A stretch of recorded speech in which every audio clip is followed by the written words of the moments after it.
the Diversity and Inclusion stream for the conference. My name is Christina Bassani and I'm the General Manager of People and Customers at Goulburn Valley Water.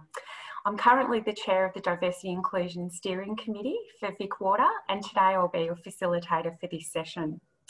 I'd like to acknowledge our traditional owners of the land on where we're all meeting today and acknowledge their elders past, present and emerging.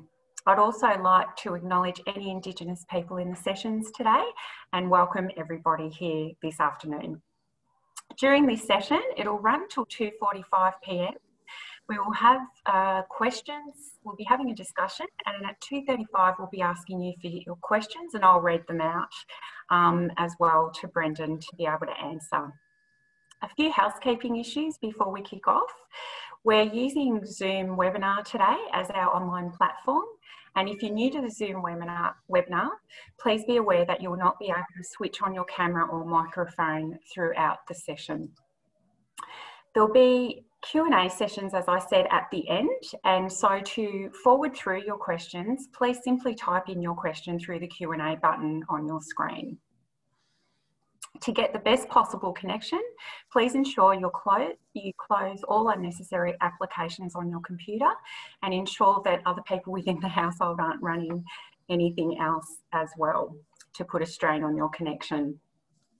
The session will be recorded today, so you'll be able to get back in and watch it again, and also invite colleagues who may be in other streams today to come and watch it. There'll be a 20-minute break at 2:45 and then there'll be a further diversity inclusion session at 3:15 today. The Victorian water industry has a diversity inclusion focus as a key part of its policy and approach to the sector.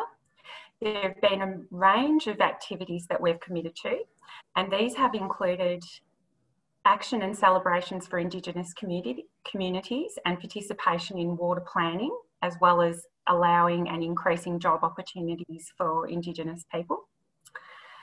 Workforce participation, awareness and celebration for different multicultural groups. The emergence of pride in water. WaterAble has been formed in recent months, and we continue our focus of increasing participation for women from governance to management to frontline activities, including water treatment, water operations, and of course in our engineering area. Our sector has been on this journey for a few years, and we've faced some challenges because traditionally we've been a male-dominated industry. Likewise, our friends in the AFL and also in sporting sectors who've been dominated by males traditionally and who have made it the great game that it is today, have also been down a path to actually increase more women participation in sport, both on and off the field. It's very exciting for us today to be able to invite Brendon Gale to have a chat with us and to share with us some of the experiences that he's had in football and also in sport. I must disclose I am a Richmond supporter, so I am very excited to be sharing in this interview with Brendon today. Brendon's background, he actually has a sporting background. He was a fabulous solid player for Richmond from 1991 to 2001 and played 244 games. He's currently the Chief Executive of the Richmond Football Club. He's a member of the Male Champions of Change program. And he also, in the last 2 weeks, has joined a committee for the AFLW. Please welcome today to join us, Brendon Gale.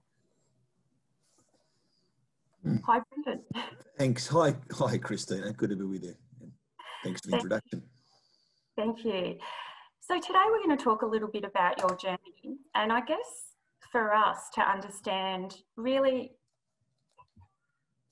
what's your personal commitment to diversity and inclusion, and how did you go about, I guess, getting involved in the Male Champions of Change, and what was your role in that program?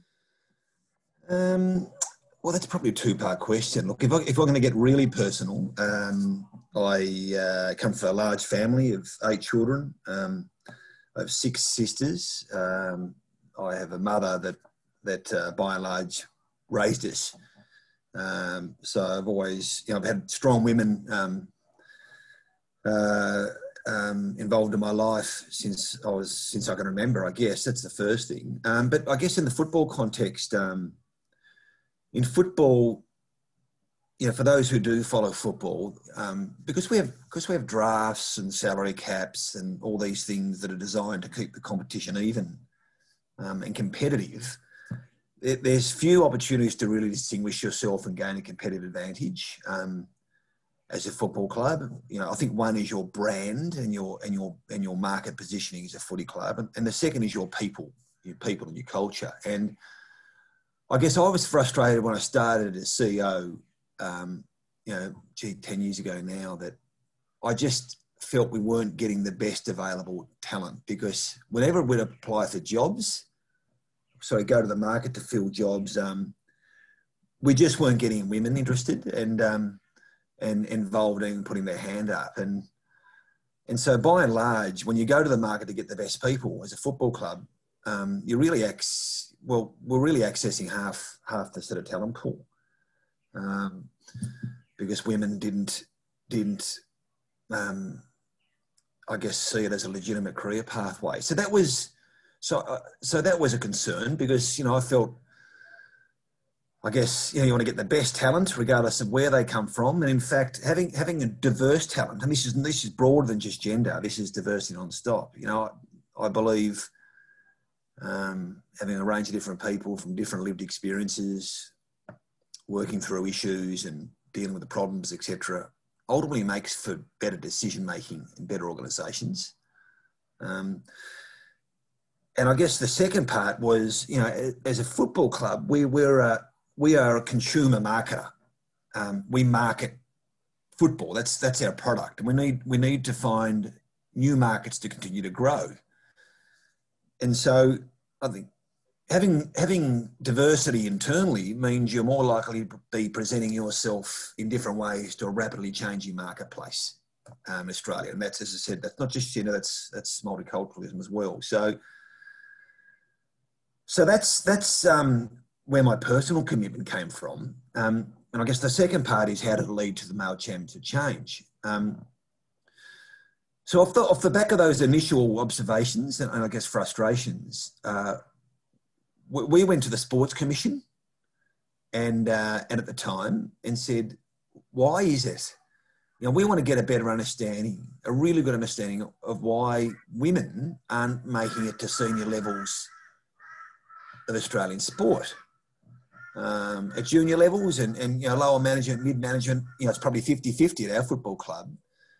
But we weren't getting women go through to senior levels of leadership in Australian sport across the board. So they're really interested in, I guess, having a better understanding of why. So we commissioned a research project, which, we did a heap of research and interviews and from different people in different sports, and getting a really good understanding of what are the impediments that are preventing women from making it in elite sport. What are the structural impediments, blockages?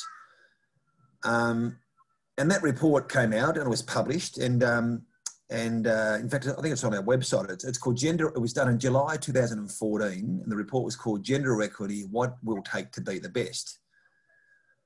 What that report identified was about 12 impediments. The recruitment flexibility, voice and visibility of women, et cetera, et cetera, et cetera.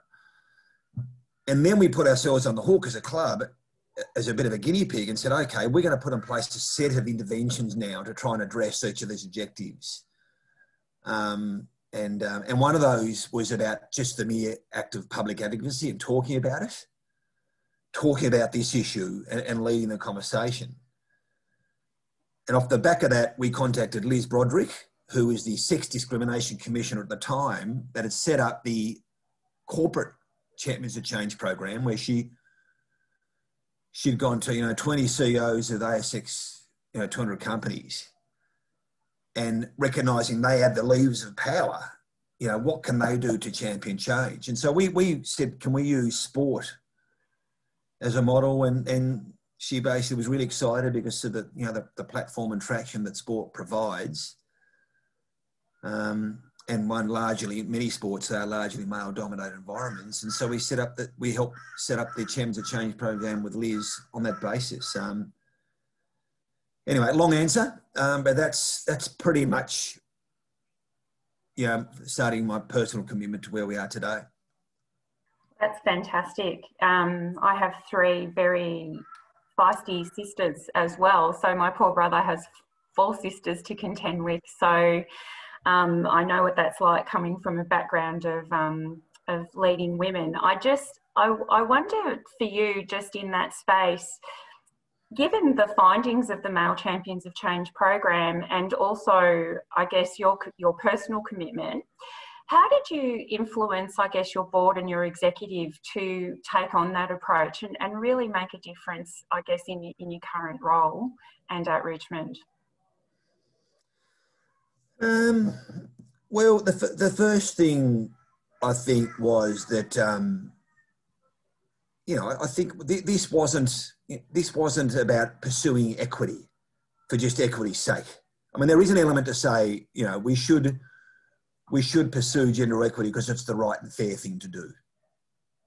Because for many years, there's been a number of structural impediments that have kept women from achieving, senior levels of leadership in business, let alone sport. So I think there's an argument to say, well, those things should be addressed and we should be pursuing equity for equity's sake.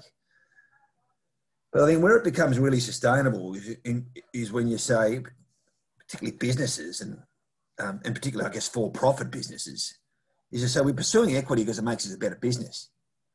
It makes it a better business because one, if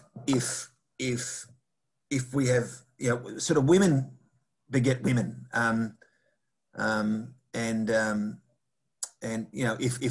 if women see other women in senior levels or senior positions, it creates legitimate pathways and legitimate aspirations to start with. And so all of a sudden, if women see a career in sport as a legitimate career pathway, well, it broadens and deepens your talent pool to start with.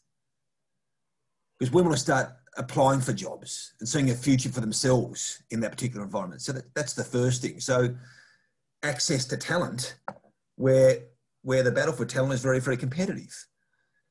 And I guess then the fact, when you bring that talent in and you bring, people from different experiences and different backgrounds and different skills and pull them together in the right culture, it ultimately makes for a more productive workplace and a more, maybe a more profitable workplace. So there are a range of studies in place, which were, have been commissioned by McKinsey, etc., that show organisations with high levels of diversity and senior leadership are more productive organisations and a whole range of measures. So I guess once you talk in those terms, then you start to make it sustainable. At that time, did you have many women in senior leadership and at the board for Richmond? And, you talk about having visibility. How was that positioned? And then how did you go about, I guess, getting more people attracted and into those roles? Well, it's as part of the Champions of Change program, we started, I guess, coming up with sporting Champions of Change, and also there's a Champions of Change community of practice. There's a corporate Champions of Change, ASX 200, the originals. There's a building construction. There's a financial services Champions of Change, but there's a community of practice. And I guess, we started to set ourselves goals and there are other sort of reference points around, like, ASX guidelines around board composition. So we started to set ourselves some targets, not quotas, but targets to try and achieve. And football clubs are very goal orientated. Once you put targets and measurements, people work really hard to achieve. So, what was really pleasing was, in fact, just before we commissioned this report, Peggy O'Neill was appointed as president. So it had nothing to do with this report. It was all, Peggy was the best qualified director at the time. She's an outstanding director, but I think that her being the first president in the history of AFL football was a huge boost to the voice and visibility of women, because that of itself, the simple lack of voice and visibility of women in elite sport was a major impediment. Because, as I said before, if people don't, you can't be what you can't see. If women don't see women, it's less of a legitimate career pathway. So I think that just lit. There were women on boards at various different clubs, but to be president was a real big deal. I think we had, and now I think we have 40% of women on our board. Our management team less so. We have 2, and that's harder to change. The reason is we have an executive that's really just over the last decade outperformed in just about any measure. They love what they do. They work with a great deal of conviction and deliver results, and therefore they're still here. So we probably haven't had that natural turnover and attrition that allows you to sort of change the mix as much as you'd like. But certainly the power of Peggy's examples really helped. Brendon, what are some of the targets that you have? Is it 50% at the board level and 50% at management? And what are some of the other targets that you've had for, I guess, gender equity? No, well, under the Championship Change, we've got, I think the board's 30, we've just, where possible, we've referred to sort of existing guidelines, but I think it's 30%. And I think we're at 40, and there's every chance that could grow. And this is really the board have ultimate ownership of the club, really. I mean, they appoint me to run the club on their behalf, but ultimately the directors own are appointed, elected to run the club on behalf of the members. Yeah. We set ourselves a goal among the Championship Change Committee of Practice to have 30% at executive level. And we're not quite there. Our middle management, as I said before, we're at about 50-50. But now it's just creating the environment for these women to continue to learn and grow until opportunities open up. Yeah.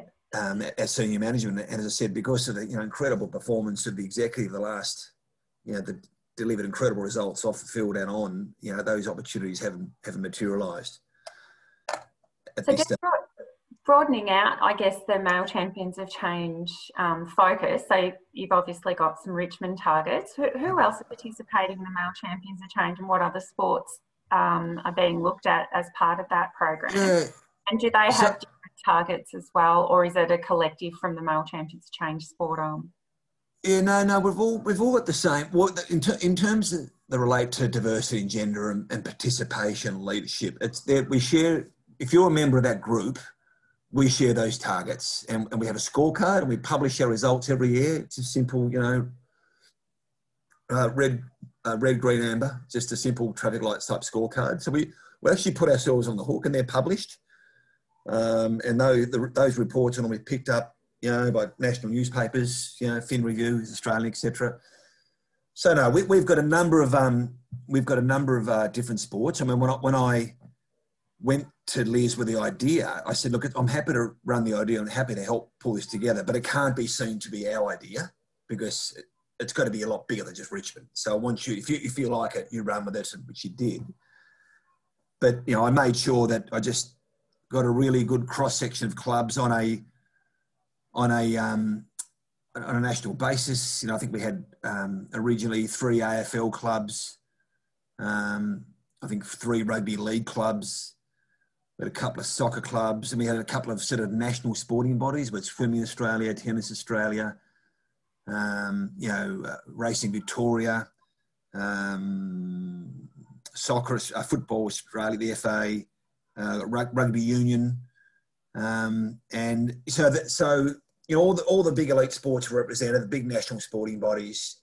But there's been a few changes, a few pivots since then. It was called the Elite Sport Championship Change, and we actually ended up getting rid of elite. We just didn't like that. It didn't sound inclusive. And fundamental to the whole concept of championship change was, according to Liz Broderick, was that it was men only, It was men only because, rightly or wrongly, her view was right now in corporate Australia and in sport, it's men that have the levers of power. We're talking probably 5, 6, 7 years ago. Pleasingly, it's changing. But it was men with the levers of power, that it's men that have to drive the champion the change. But pleasingly, we've changed again, and because now there's a lot of wonderful women in senior roles in sport. And so now it's just champions to change sport. For example, we've got Marnie Fechner, who's the head of Netball Australia. Kate Palmer was head of Sport Australia. Raylene Castle was the head of Rugby Australia, Rugby Union Australia until recently. Gerald Rector's the head of Basketball Australia. And now there's a real nice mix of sports, of leadership, but we share the same targets. Yeah. So thanks for explaining that. It's great that so many leading women are actually part of it now as well. I wonder, with, you were obviously a convert, you were leading the charge as part of the Champion Change program and in Richmond. How did you go about, I guess, shifting the culture, and did you come across, I guess, any challenges within people within the senior ranks at the club and throughout the club who really didn't understand why or why you should go down that path, or really believe that it was a good thing to do? Do you just want to speak about that a little bit? Yeah, look, I'll be pretty frank here, and I think it probably started with myself.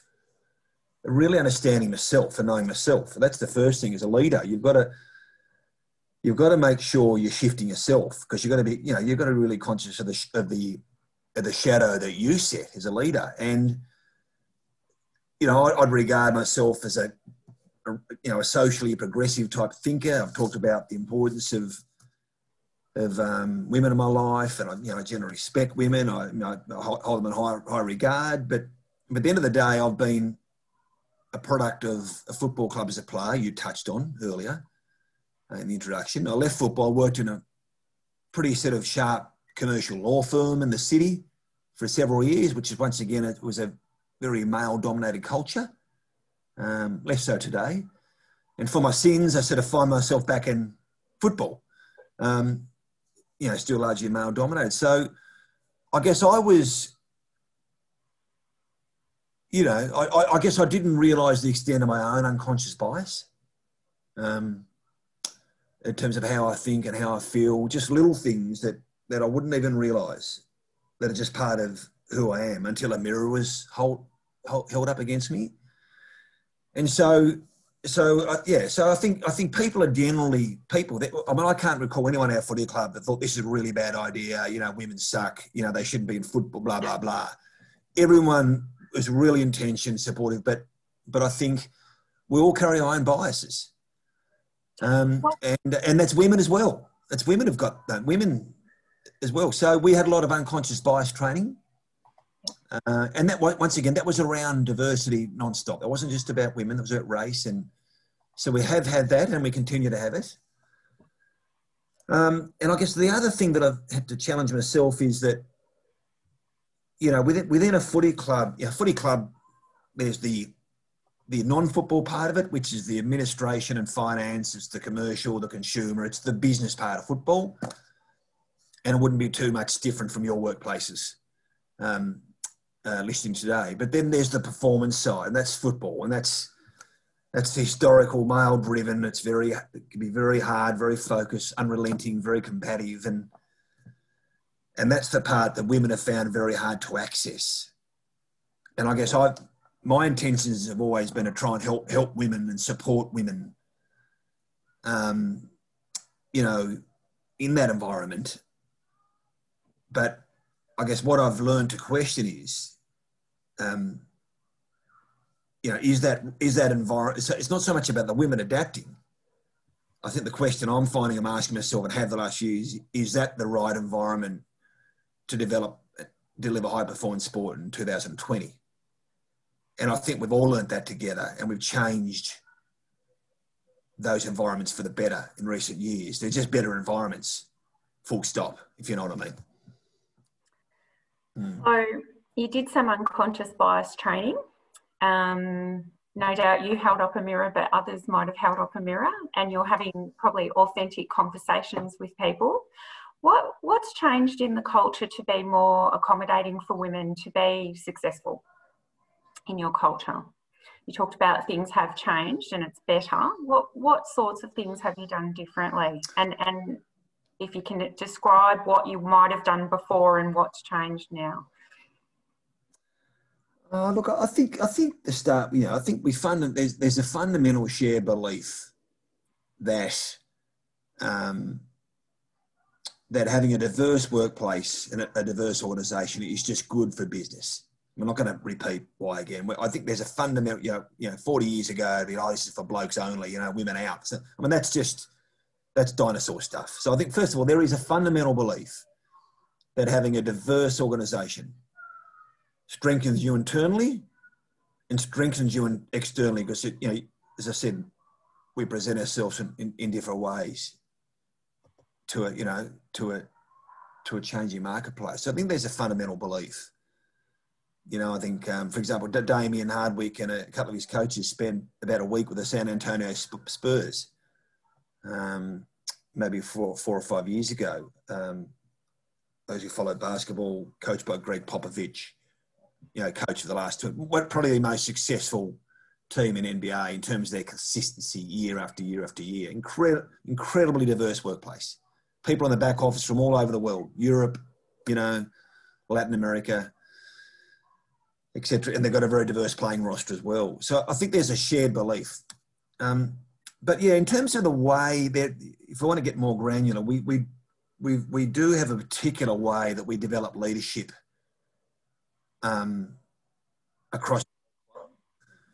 And, that once upon a time it was just about work harder, longer, be tougher. But now it's about, leadership. Leadership is about having followers, and to people to follow you and believe in you, they need to trust you. And to build trust, you need to build connection. And so we really create an environment where we really foster that connection, and we believe that in order to do that, we encourage people to be themselves. That you're enough. To celebrate, own, to have a strong sense of self-awareness, own who you are, and play to your strengths, and don't be scared to reveal your true, authentic self, and don't be scared to reveal your, your shortcomings and your fears and your doubts and your insecurities. Even as high-performance athletes, because there's sometimes those things that draw you to each other, build that connection, trust. Ultimately, teams are built on trust. So now that plays to difference. We celebrate imperfection. I'm not saying we just celebrate. We celebrate difference. We celebrate difference. And that would be very different to, I guess, the time that you played in the industry. It was very different. More bravado and that sort of thing. It was more command control. Yeah. Command control, under pressure, just internalise. No, it's not. It's the opposite. To, have a real strong sense of self-awareness, knowing who your whole self, celebrating that sense of self-worth and self-love. And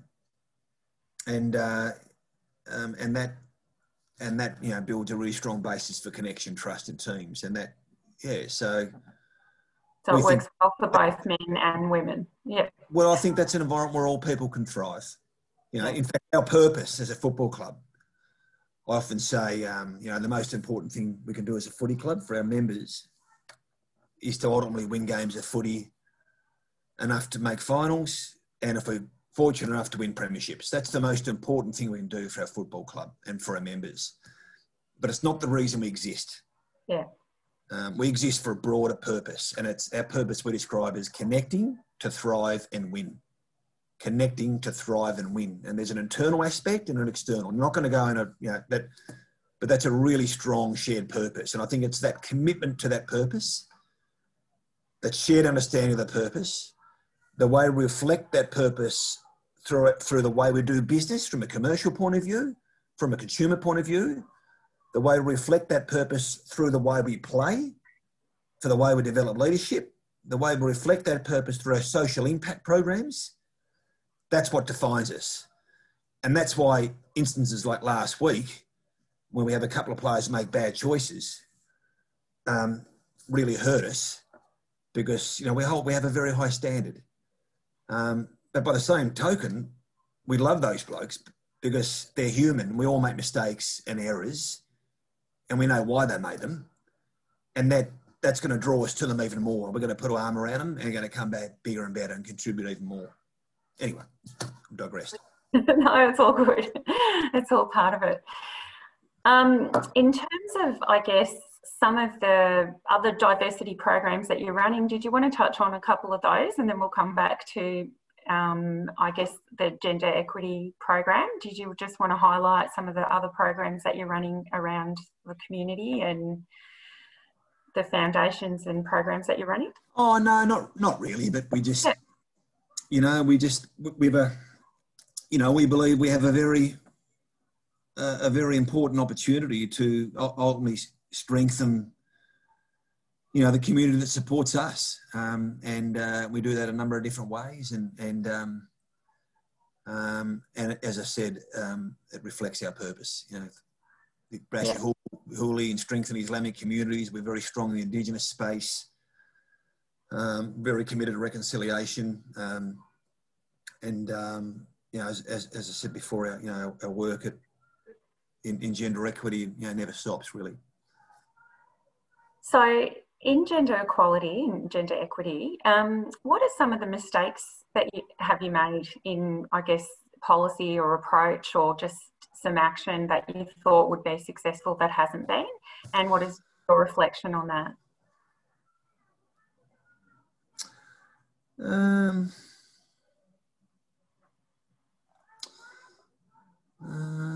Mistakes.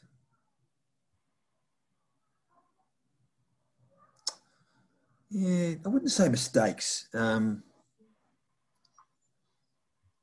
wouldn't say what mistake. I mean, progress probably isn't as quick as we would have liked.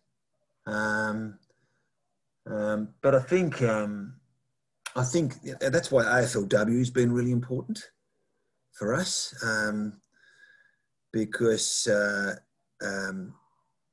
yeah, once again, it really it's almost like a seismic level. We work, you know, really hard to get a license in the AFLW. We got one last year, which we're very excited about. But almost overnight, it really does boost that voice and visibility of women, and which just, you know, more women around the place, just normalises the environment. You know, it fosters more respectful attitudes, just more, you know, just relationships, dialogue. It just normalises the environment, which is great. And also what it does, it creates an ecosystem around us. So all of a sudden, with more female athletes, you've got, well, they need physios, you know, management, doctors, you know, sports science, all these. So it starts to build an ecosystem around us. And so, which contributes to that talent pool, which I mentioned right at the start. So, yeah, so we're really trying to sort of stimulate the ecosystem around. You know, we're trying to get business partners to buy into the opportunity and walk shoulder to shoulder with us. And, you know, the more we invest in the ecosystem, you know, it's just going to continue to accelerate that growth. So, I wouldn't say any grave mistakes. I just think just it's probably progress isn't as quick. And, you know, with all these, you know, we've got to make 40% cuts in expenditure because of all this COVID-related sort of AFL economy and reductions in what we call our soft cap on spending. And that's that's going to make it even tougher. But pleasingly, the AFL really doubled down on AFLW as we had going forward, where some thought it might be scaled back, but it isn't. Anyway, long answer. So do you think there'll be a commitment as soon as, I guess, financially you can, and it might be too early to tell and you mightn't be able to answer it, that you will start the VFL women's side again? Not sure, because a lot of reconsideration being done about the VFL women's competition, what that looks like, etc. So look, all things being equal, that would be our wish. But second tier state-based programs all around the country are being revisited in this new sort of COVID-related AFL economy. And so our focus will be, for the time being, on the elite form of the game and investing as much as we can in that. And that's obviously AFLW. Yeah. Changing tact a little bit, since going down this journey, have you had a lot of people knocking on your door to work in the women's side off field in a range of areas, given, I guess, your commitment to women in roles? Or have you found that people are knocking on your door to ask for some mentoring and coaching, I guess, from Peggy or Kate Sheehan or the likes of the women that work in your footy club? Yeah, well, gee, a lot of people knock on Peggy's door. Goodness me, from all walks of life. I mean, she's a very serious, operator in a professional sense, and also football. And she's blazing a trail for many women, and I think she takes that responsibility very, very seriously. But it can be hard for her. She's a busy woman, but no, we are getting a lot of people want to be involved. How can we help? And largely that's been on a voluntary basis. But now, as the AFL program becomes more elite, more time is involved, more time is expected. We just can't rely on volunteers. We've got to pay people. It wouldn't be fair otherwise. So we're finding that. We're finding sometimes people out of men's programs been involved in coaching men are finding their way. People with really good skills and experiences, are finding their way towards women. I think they really appreciate the environment and let me say this, at elite men's level, guys can take things for granted a little bit. I'm going to say that carefully. But for example, I was a part-time coach for our women's team this year as a ruck coach.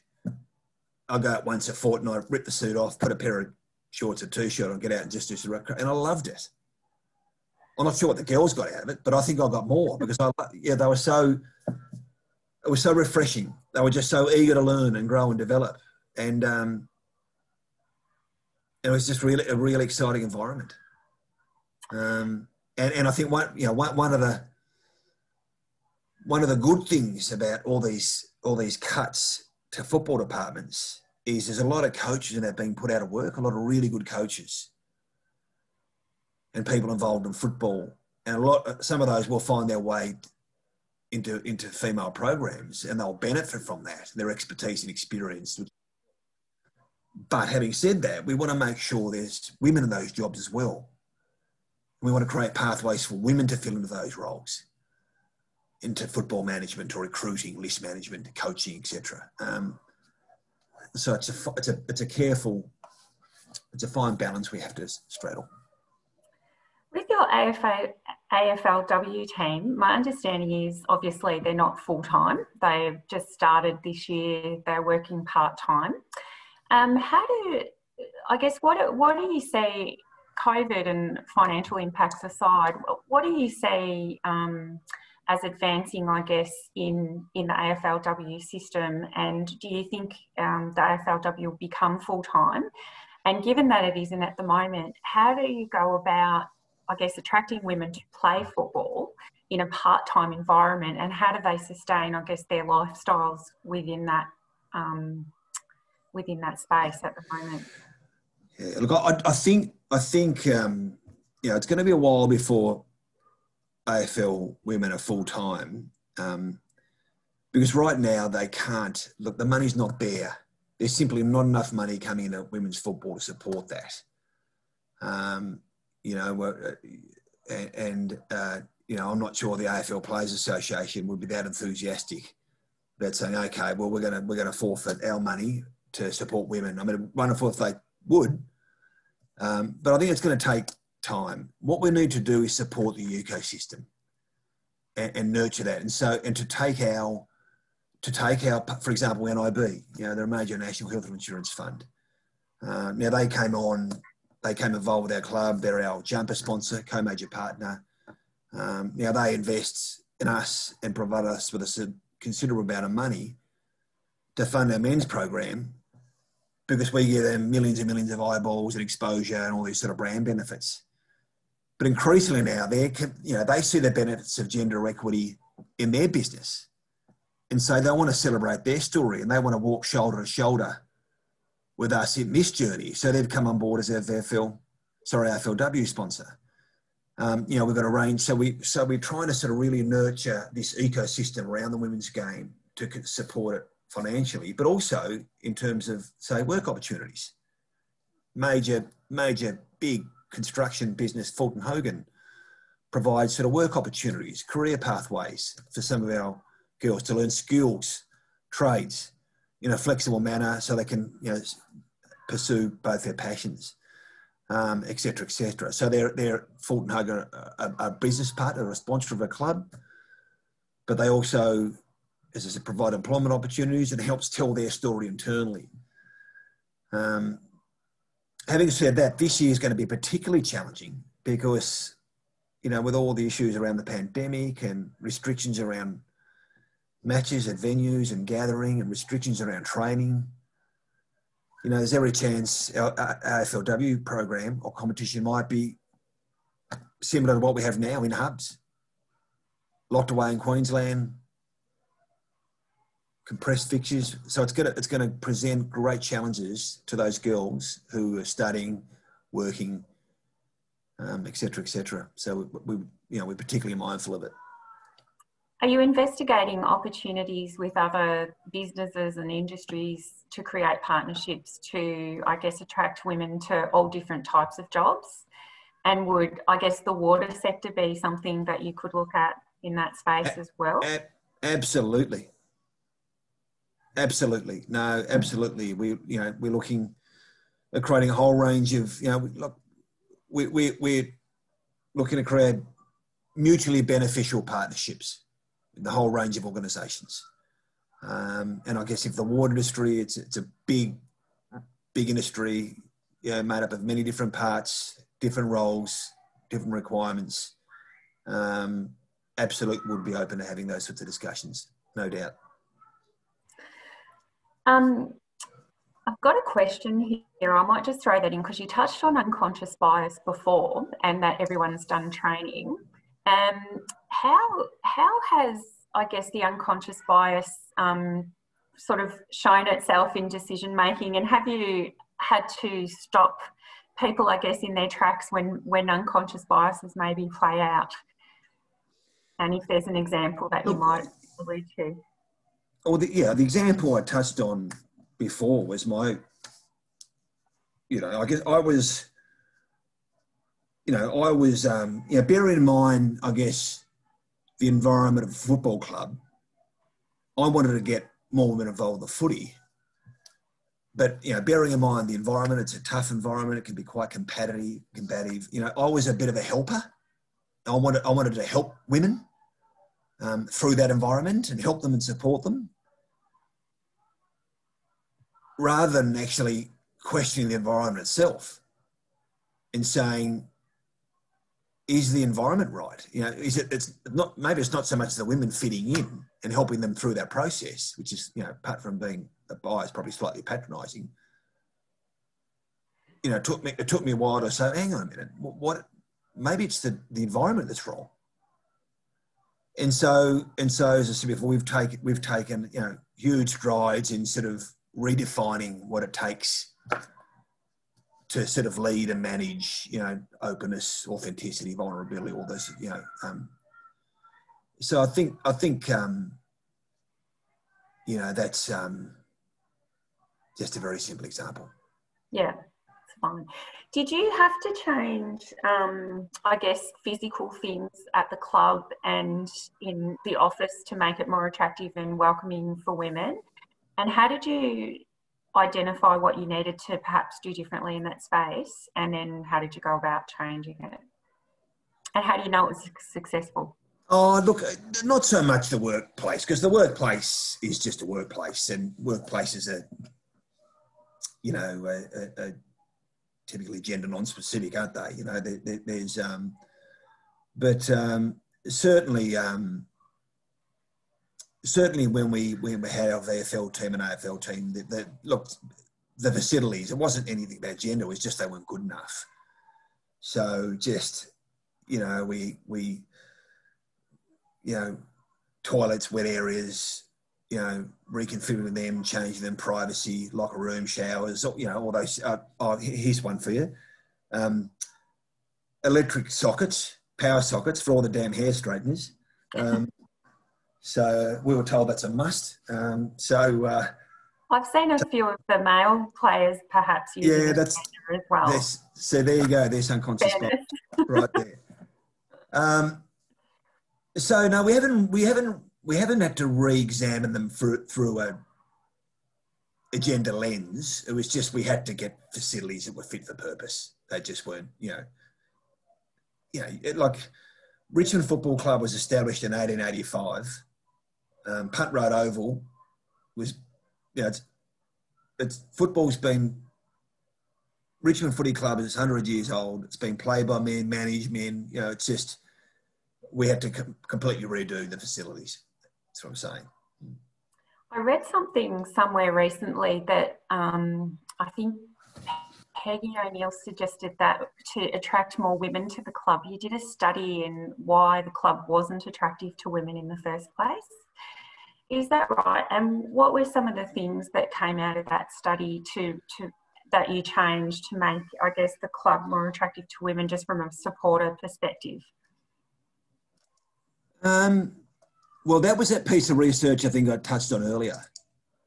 Yeah, that was in fact, that's published. I mean, I'd be happy to email that to you, Christine, if you wanted to. Yeah, that would be great, and we could share it with all the. Yeah, circulate that. I mean, it's been well published, but in fact, I've just dragged it up here. I've got the key. Yeah, the key. What are the the main impediments? The simple lack of an equity mindset, the right kind of support, recognising the stress of the status quo, the women's brand in football, the role of men as learners, partners, leaders, voice, visibility of women, workplace access, flexibility, recruitment, attraction, and affirmative action, measurement, reporting. So, yeah, look, I think that's what Peg was talking about. That was a big piece of research that really captured the main impediments that meant, football clubs and sport weren't as attractive to women in a leadership perspective, and then set us on a course of action or a series of interventions to do something about it. I'd be happy to circulate that to you, and you can circulate that to your cohort if you like. Thank you. That would be fantastic. 60-odd page document. It's not particularly hard to digest. That's fine. Thank you. That'd be great. We've got someone who's actually said they'd be happy to take you up on partnering with some female footy players, so we might be able to investigate that at a later stage. Well, you can hook them up with our people. That'd be wonderful. Yeah. Yeah, that might be a good opportunity for the sector to get involved with for sure. In terms of, I guess,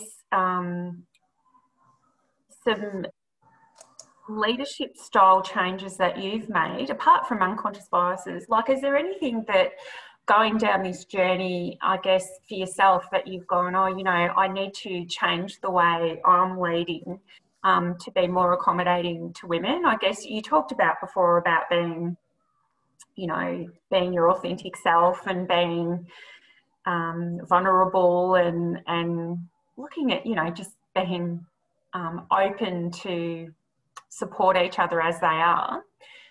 And I guess that's a great way of being. But is there anything sort of from your leadership style apart from that and the culture that you've consciously done differently to embrace women within the club?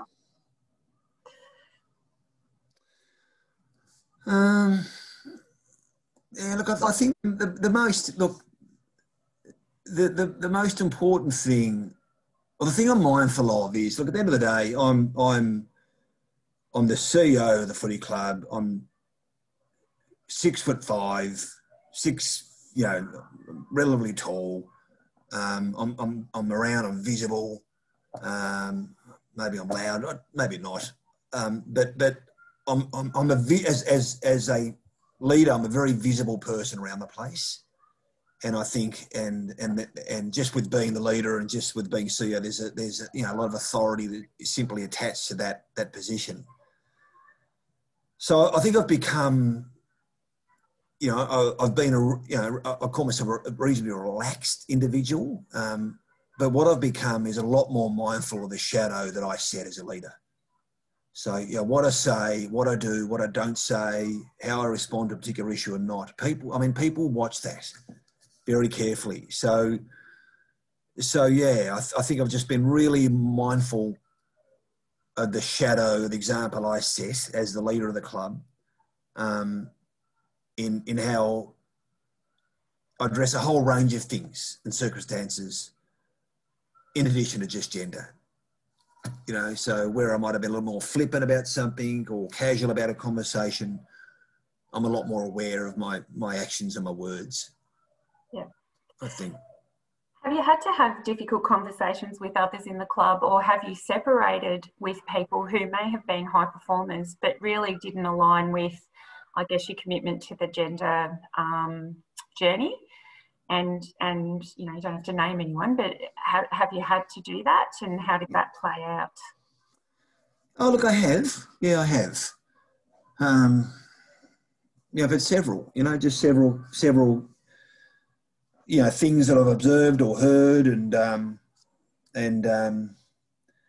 things that didn't come from malice or from hurt, but things that they might have been unconscious of, I guess. And so, from time to time, I guess I've been the mirror and said, look, when you said that or you did that, how do you think that made them feel? Just how do you think that made them feel? Diminished or respected or whatever. So, yeah, like I've got a theory, because these matters can be very sensitive sometimes, and but I've got a theory. I reckon it served me well, and that is, you be hard on issues, but you can be soft on people at the same time. So really shine a light on the issue, and say, when you do this, this is what it looks like to other people. This is what it felt like to that person. This is what it looked like. This is what it telegraphs to the other people. Would you be aware of that? Would you? Oh, gee, I didn't even think about it. I said, well, you need to, because anyway. So yeah, I think that's the first thing. You address them. You address them. But there's a way it can as soon as possible. But in a way that doesn't completely disembowel people. That's just. From an education perspective. Yeah, prompt. Yeah, unfortunately, I've never.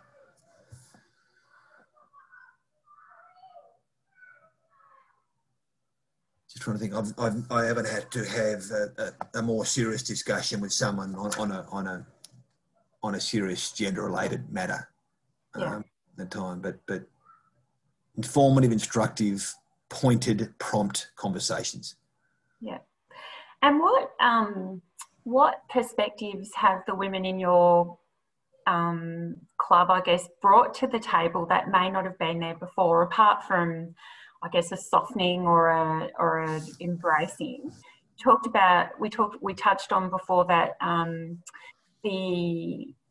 actually, I think before we came on, that the AFLW is a more community feel out in the field and watching the game.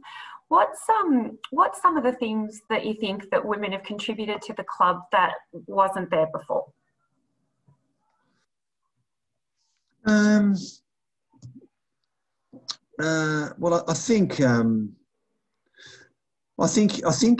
around football, in around the performance side, you know, talk about coaches, players. You've got players live a life of perpetual judgment.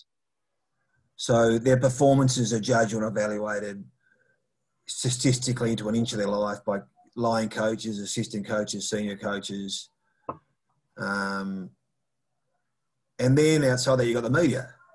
And so the performances are judged and scrutinised rationally, irrationally. And so I think, we've got a number of women in around our football clubs. And I guess their roles limits it, but it's just about listening, letting guys talk, listening, suspending judgment, supporting. I think women are good listeners. So that adds to that sort of balance in around performance side. I think, I guess the woman I work closest with at the footy club is Peggy O'Neill, who's the president. I speak to Peggy probably 3 times a day. I think if I look at her, what she would bring, she brings, well, firstly, she's a extremely capable public company director, expert in governance, what it takes to govern organisations and run boards. She brings a real patience and calmness, which in the madness of insanity of football is invaluable. But I think there is a quality she brings which is perhaps a little more feminine in the context of footy, and that is a real sense of selflessness at the board level. Her style is to make sure the board all gets an opportunity to contribute. That the board, they're all individually and collectively accountable. Whereas I find my experience in speaking and knowing a lot about the industry, sometimes boards of footy clubs and maybe boards of sporting organisations have been fueled by men who just successful business backgrounds or professional backgrounds, and they find their way in a football club board, and it becomes an extension of their own ego. And nothing will bring down a football club quicker than egos out of control. So I think there's a real selflessness and a patience and a calmness, which I think it's not exclusively feminine, but you see it more represented in women. And I think Peggy brings that. And I think you talk about leadership shadow. I mean, that comes from the top, and I'd like to think that sort of permeates its way through the organisation. Anyway. That's good. What's one thing that you haven't done, I guess, on the journey that you would like to do going forward? What are you talking in terms of gender related stuff? Yeah. Or Yeah. Yeah.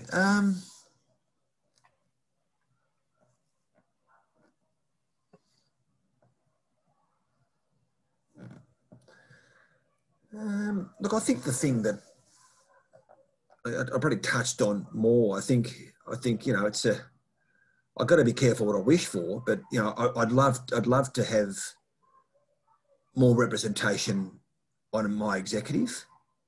But the reason I haven't is clearly understood, and that is because they've been exceptional.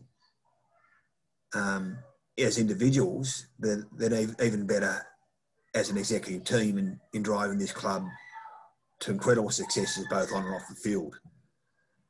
And there's certain strength and stability in that leadership, and which is great. So I don't take it for granted. But because of that, it meant that I probably haven't been able to change that mix. We've actually elevated a couple of women from middle management just to come on to executive in the last 6 months.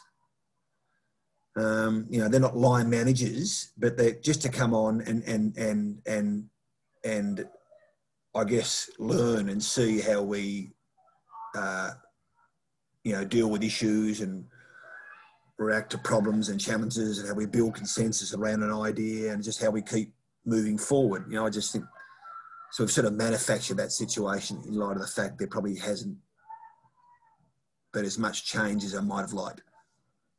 And how have you gone about developing those women, I guess, for their readiness for the exec team and their development whilst they're on the executive team? Yeah, well, we've got an emerging leaders program, and that's the, you know, we've got a talent basically program. The club are always looking at sort of the next layer of leadership talent, and so they're on emerging leaders, and they meet regularly and discuss matters of importance, and we throw them projects and to work on. So that's the first step, and they were part of that talent process, that talent pool.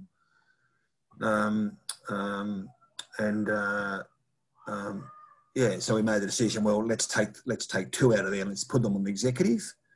And because, you know, you can learn at university, you can learn by doing the job, but sometimes you can learn just by sitting around people and seeing how, you know, very good operators work. For example, Kate Sheehan. Kate Sheehan is one of those you mentioned before, Christina. So Kate Sheehan, probably in terms of where she's at as a career, she's probably not at the executive level, but she's the leader of a very important part of our business, and that's women's football. So whilst she sits as a stream of the football department, we just felt it was important to have that women's football piece represented at the most important decision-making part of the business, which is the executive, and we felt it was really important for her development. Yeah, great. And on the AFLW committee that you've just joined, what's your role on that committee, and how do you see that sort of making a change in the sector? Well, I'm still learning because I only had my first meeting, I think, yesterday. So what that is, I mean, at the end of the day, the governing bodies of the AFL, they take the game forward and drive the policy and set the competition conditions, et cetera, et cetera, et cetera. But it's just a formal means for them to get feedback. So they'll have ideas, suggestions, you know, research, and they'll just throw things to us for feedback, such as length of season, such as how we deal with the pre-season this year in light of, you know, COVID restrictions. You know, what about hubs? Can they work, et cetera, et cetera. List management. So it's just, you know, it's not a decision-making body. It's just a feedback discussion type body. We provide our feedback, and, you know, you've got a broad representation of the industry. You've got club CEOs, you've got players, you've got managers, et cetera. So from my point of view, I see it as, you know, I've got pretty broad experience in football. I can share some of that experience and perspective, but I probably see it as an opportunity to learn more for me, to put myself closer to the women's game. You know, there's a lot of general type issues and challenges that are the same as for men, but there's a lot of specific challenges, unique issues and challenges that are probably need to be aware of. You know, for example, the one we discussed earlier, trying to combine at this stage work with football and employment, secular employment outside. Yeah. Which is not something we have to deal with too much because our guys don't work. Football's their work. Yeah. Is there a focus to have more women coaches, both in the men's area and the women's area? Yeah, I think there is. Definitely there is. So the point is that now there's just not enough. There's not enough. So we you know, it's a fine, you know, we took the view, I would have loved to have a female coach. But we went with a coach in our first year, a guy called Tom Hunter, who came up with our VFL coach, who grew with that group. And we thought he was the best available for the job. I guess our approach is now we're going to, you know, we want our women to grow and develop and learn as quickly as possible. So we want to put the best coach possible in front of them. Yeah. Now, right now, weighted numbers suggest that, you know, there's a lot more, you know, male coaches that are experts at coaching and the game having played. But it's a balance. I mean, how do we, if we keep going down that path, we'll never create opportunities. We'll never create pathways. Women won't see other women in the roles. They won't see it as a legitimate career pathway. So they won't put their hand up in the first place. So you think there might be a mix of men and women both in both? Absolutely. That's the way we're doing it at the moment. I mean, you know, Kate's heading up the program. I think it's really important. that, you know, she's a female head. Some clubs are taking a different approach. You know, it's just going to be a mix.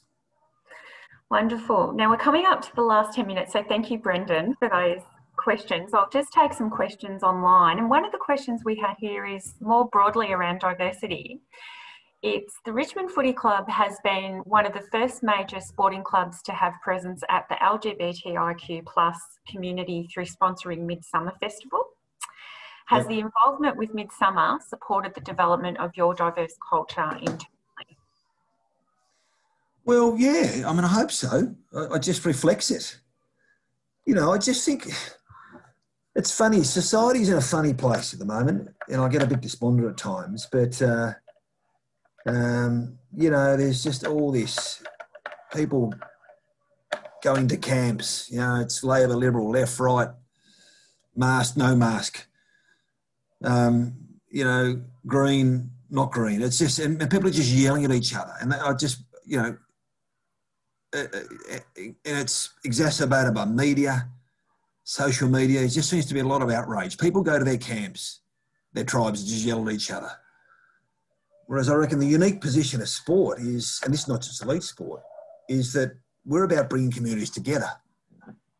You know, it doesn't matter if you're Manangatang or Richmond Football Club, it's about bringing communities together. And communities that work together are stronger communities and better communities because they find common ground.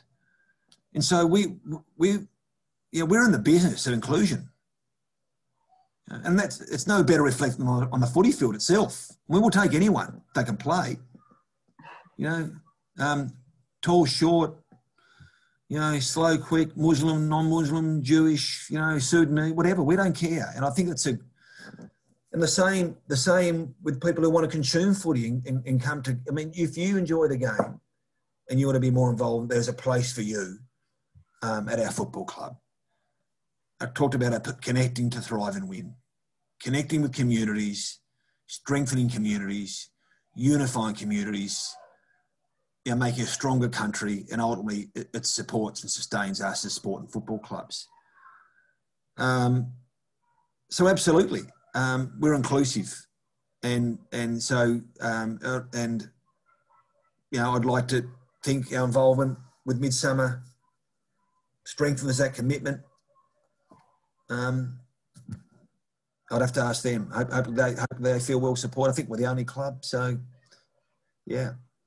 That's great. We've got a very big LGBTIQ+ presence in the water sector, so we're very proud of that involvement as well, which is fantastic. And we celebrate difference. We're passionate about difference because it's the point. It's the point.